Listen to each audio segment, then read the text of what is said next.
warahmatullahi wabarakatuh. Apa kabar semuanya? Semoga kalian dalam keadaan sehat walafiat. Kita telah memasuki tahun ajaran baru.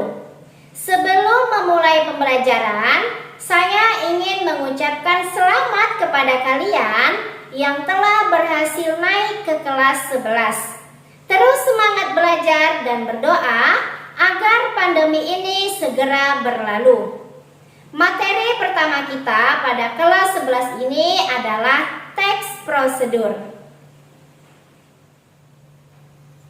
Setiap hari manusia pasti melakukan suatu kegiatan. Misalnya memasak, belajar, naik kendaraan, atau mengurus dokumen.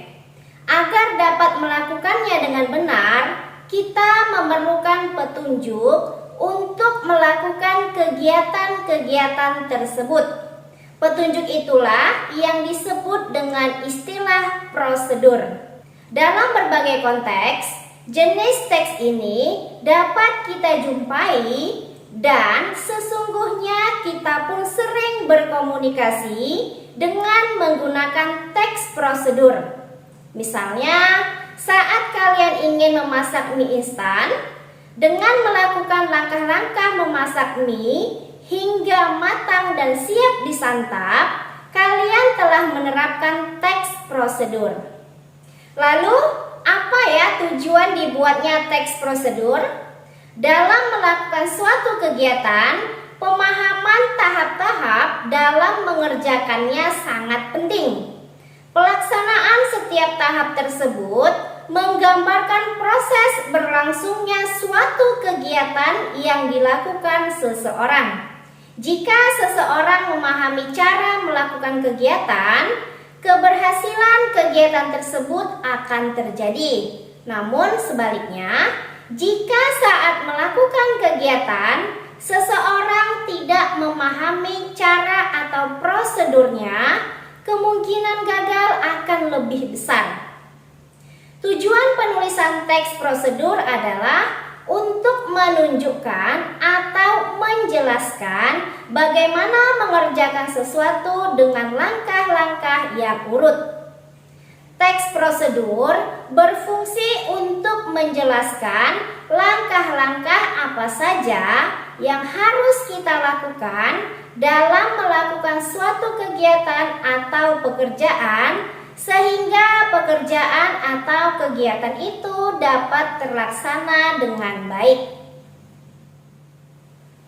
Terdapat 3 macam teks prosedur, yaitu teks prosedur sederhana, teks prosedur protokol, dan teks prosedur kompleks. Langkah-langkahnya pun berbeda setiap jenisnya. Yang pertama, teks prosedur sederhana.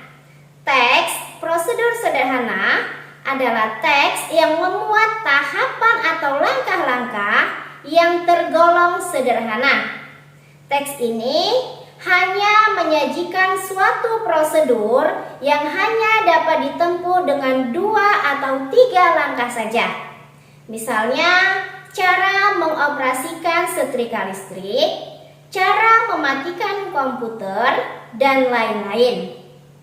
Langkah awal merupakan syarat bagi langkah berikutnya.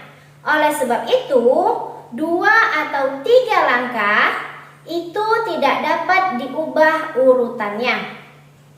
2. Teks prosedur protokol.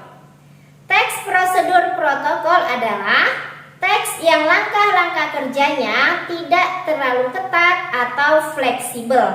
Artinya, urutan langkah-langkah kerjanya dapat diubah. Langkah-langkah itu tidak harus ditempuh secara urut karena tidak saling menentukan.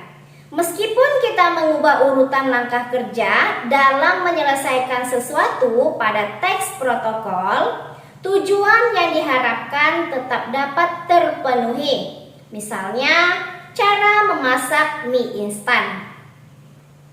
3. Teks prosedur kompleks.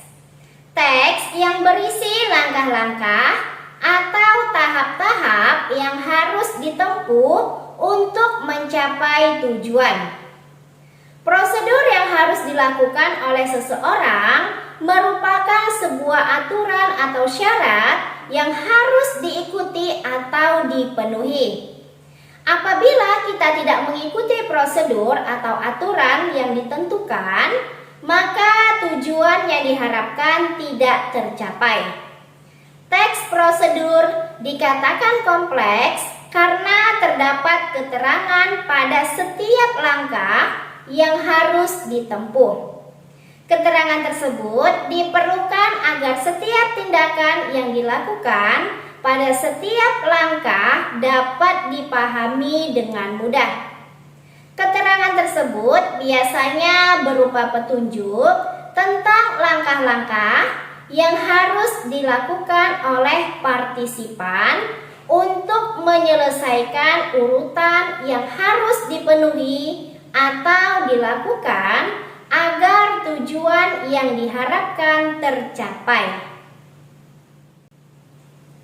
Melalui video ini, kalian telah belajar mengenai pengertian, tujuan dan fungsi, serta jenis teks prosedur. Sampai jumpa di video selanjutnya. Wassalamualaikum warahmatullahi wabarakatuh.